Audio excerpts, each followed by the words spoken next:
আমার ব্যাপারে কোনো রকম কোনো কথা তুমি বলবে না। আমার এই অফিসে জব করা, সৌরভের সাথে রিলেশন, এইগুলো যদি কোনোভাবে আমার বাড়ির লোকের কাছে যায়, তাহলে আমি ভাববো তুমি এই কথাগুলো বলেছো, আর আমি তখন সুইসাইড করব। তুমি কিচ্ছু করতে পারবে না, সব দায় তোমার উপর পড়বে। আমার স্বপ্ন পূরণের জন্য আমার বাড়ির লোক কিচ্ছু করেনি, কোনোদিনও আমার পাশে থাকেনি। আমার লাইফের ডিসিশন এবার থেকে আমি নেব, শুধু আমি। Now get out.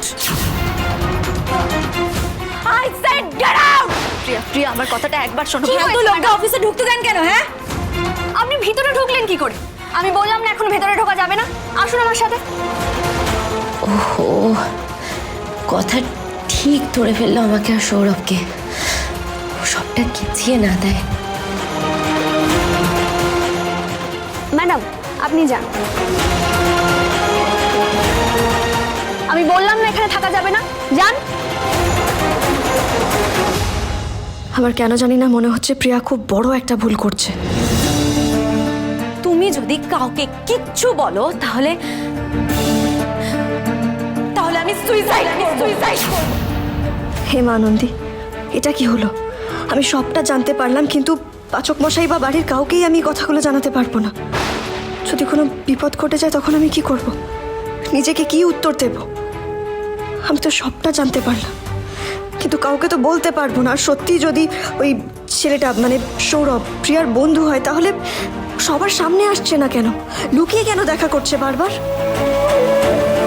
আমি কিছুই বলতে পারবো না পাচক মশাইকে। তার বোন যে এত বিপদের মধ্যে আছে, আমি কিচ্ছু বলতে পারবো না। আর ছেলেটাকে আমার কেন জানি না ভালো লাগছে না দেখে। হে মা আনন্দী, রক্ষা করো।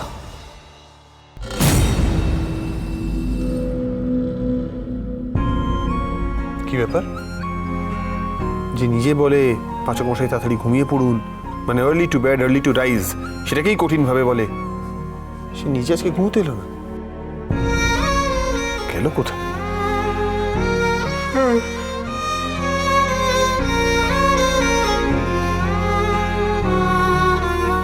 বারান্দাতে উনি।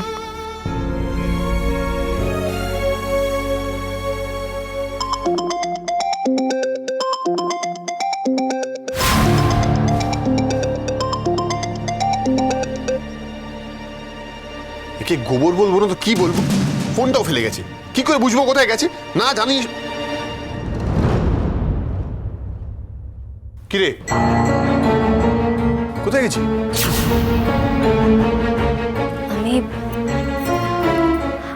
আমি আসলে ওই আমার গাছের পরিচর্যার একটা জিনিস ওই নিচে পড়ে গেছিল ওপর থেকে, ওটাই আনতে গিয়েছিলাম আমি।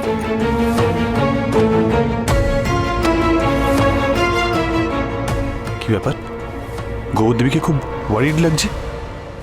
পাচক মশাই, আমাকে প্রিয়া যা বলেছে তারপর আমি আপনাকে কিছুতেই সত্যিটা বলতে পারবো না। শুধু আপনাকে কেন, বাড়ির কাউকেই প্রিয়ার সত্যিটা আমি বলতে পারবো না পাচক মশাই। সত্যি করে বল, কোনো প্রবলেম হয়েছে? কিছু লুকাচ্ছিস না তো? না না, কি লোকাবো বলুন তো পাচক মশাই, কিছু লোকাচ্ছি না। এই জন্য না তোকে গোবর দেবী বলি। তুই রাত্রেবেলা বারান্দায় গাছ দেখতে গেছিলি আর জিনিসগুলো নিচে ফেলে দিলি। জানিস না এত তো গাছের পরিচর্যা করিস যে রাত্রেবেলা গাছের কাছে যেতে নেই। কার্বন ডাই অক্সাইড এমিট করে, সেটা আমাদের শরীরের জন্য ক্ষতিকারক। যা ঘুমিয়ে পড়। ক্ষতির কথাই যদি বলেন তাহলে আমি এখন শুধুমাত্র প্রিয়ার ক্ষতির কথা ভাবছি, আর কিচ্ছু না। কি রে, কি ভাবছিস? যা ঘুমিয়ে পড়, অনেক রাত হয়েছে।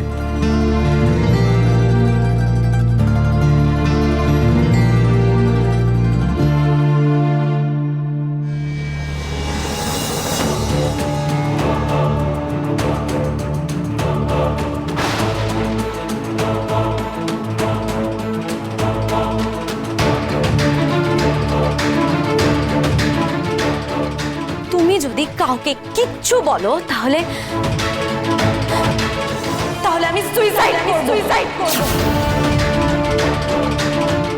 প্রিয়ার কোনো বড় ক্ষতি হয়ে যাবে না তো?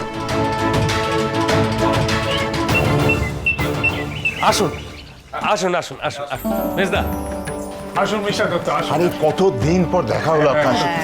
কেমন আছেন আপনি? আমি ভালো আছি, আপনি কেমন আছেন? চলে যাচ্ছে আর কি। আপনি তো আজকাল পাহাড় থেকে সমতলে আসতেই চান না। না পাহাড়েই আমি ভালো আছি। চলুন বসুন। এসো এসো এসো, তুমি এখানে এসে বসো, এসো এসো এসো বসো। দেখো তোমাকে কিন্তু তুমি বলে ফেললাম, তুমি তো আমার মেয়ে বৌমাদেরই মতন, তাই জন্য তুমি বললাম। অসুবিধা নেই তো? না না, আমার কোনো অসুবিধা নেই। বাড়ি ঘর পরিবার সবই ভালো, মেয়েটাই একটু ছন্নছাড়া। ওই তো চা চলে এসছে, দাও দাও দাও নুপুর।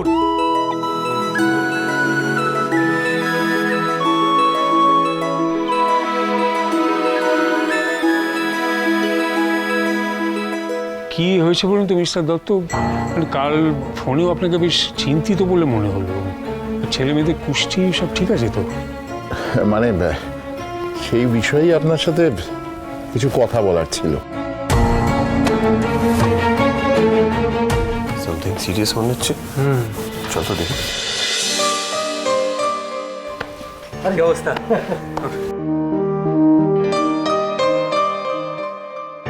আসলে আমার ছেলে অভিজিতের পুষ্টিতে একটা দোষ পাওয়া গেছে। হ্যাঁ, ইনি আমাদের বাড়ির পুরোহিত মশাই। উনি আমাদের সব কিছুই দেখেন। তুমি বলছিলেন যে অভিজিতের সামনে সাড়ে আসছে, আর তার সাথে কালসর্প দোষও আছে। তাই বিয়েটা যদি এই মাসের মধ্যেই হয়ে যায় সব থেকে ভালো হয়। হ্যাঁ, আর কাল ছাড়া তো এই মাসে আর কোনো বিয়ের তারিখ নেই। শুভ লগ্ন আছে কাল সন্ধ্যেবেলা। কাল কাল মানে বিয়ের এত সব তোড়জোড় কি করে? মিহির তিমির, বাবা বিয়েতে আর এত তোড়জোড় কিসের লাগে বলো তো? আমি বলি কি তুমি রাজি হয়ে যাও, এত ভালো বাড়ি এত ভালো পাত্র, কিচ্ছু চিন্তা করতে হবে না, আমরা সবাই মিলে সামলে নেবো বাকিটা। তুমি রাজি হয়ে যাও। Sorry for the interference, but বিয়ে বলে কথা তো, বিয়ের প্রিপারেশনে আমার মনে হয় একটু সময় লাগবে। Yes, you are right Avi, আমিও সেটা মানি, কিন্তু এটা ছাড়া তো আর কোনো উপায়ও নেই। মা বলছি, প্রিয়ের সাথে একবার কথা বললে হয় না? I think Pratty is right পিপি।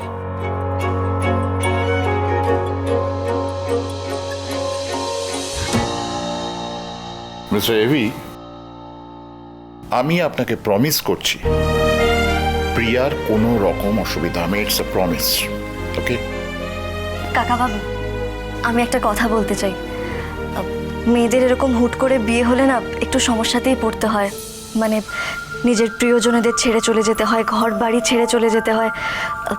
তবে এরকম পরিস্থিতি হলে কারোর তো কিছুই করার থাকে না, তাই না? আপনারা কর্তা দাদু কর্তা দিদা যা সিদ্ধান্ত নেবেন সেটাই হবে। কিন্তু আমি শুধু ভাবছি যে প্রিয়া সবটা কি করে মানিয়ে নেবে। বলছি, সেরিমনিটা হয়ে গেলে প্রিয়া যদি কিছুদিন এখানে থেকে সবটা সামলে নিতে চায়, থাকুক না, তারপর না হয়ে যাবে। বাহ, এরকম জেন্টলম্যানের মতো কথার পর তো আর কিছুই বলার থাকে না। ছোট বৌমা, হ্যাঁ বাবা, তোমার তো অর্ণার প্রিয়ার সঙ্গে বেশ ভালো বন্ধুত্ব, তা তুমি ওকে বোঝাও পরিস্থিতিটা। আর কেউ যদি ওকে বোঝায় প্রিয়াকে, মানে প্রিয়া যার কথা শোনে ঠোনে, তাহলে তো আরো ভালো হয়। আপনি পাচক মশাইকে বোঝাতে বলছেন, তাই না কর্তা দাদু? কিন্তু দত্তবাবুরা কালই বিয়ে দিতে চান।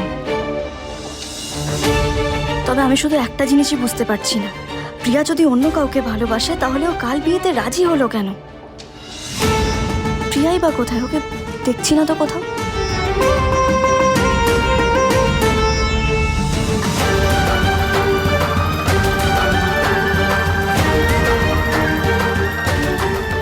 ছেলের বাড়ির থেকে কালকে বিয়ে ঠিক করেছে। কাল তাহলে সন্ধ্যে 7টার সময় ওয়েস্টার্ন ক্যাফের সামনে তুমি দাঁড়াবে।